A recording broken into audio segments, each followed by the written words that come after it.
monitoring that and the weaning over time, the continued engagement in substance abuse treatment, child safety and social service needs, looking at risk for relapse, which is certainly something we don't want to overlook in those few months following the initial postpartum, when there's a lot of focus on mom and baby, but then a few months later, as that support kind of isn't quite as present, that risk for relapse may increase. And so we want to make sure to attend to that.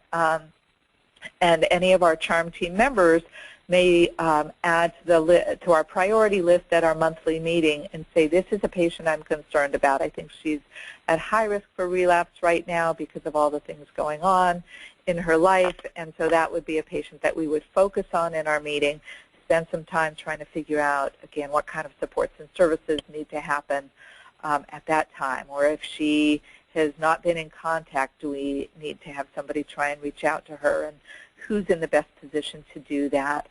So that collaboration can look a lot of different ways, both by the individual service providers providing treatment, but in that monthly meeting where we come together as a team, trying to figure out, by sharing information, what's the best way to provide that support that's going to ensure her continued success in treatment and, most importantly, the continued health and safety of the baby.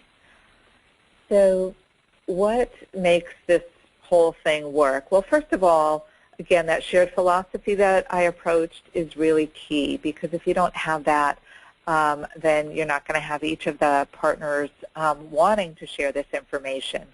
So making sure that we all are on the same boat in terms of there's a reason for sharing this, in that we know that it's the best way to make sure that the baby is safe and healthy.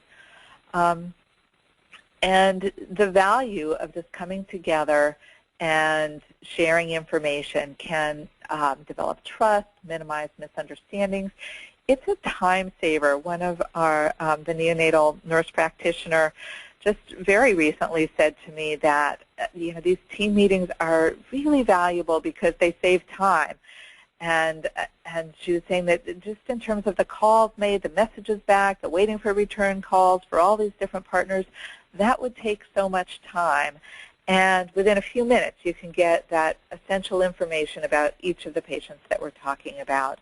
So while it is a chunk of time spent together, in the long run, it saves a lot of time from chasing information or reducing misunderstandings. We also develop an increased understanding of each other's roles, so we have a better understanding of why one of the other partners might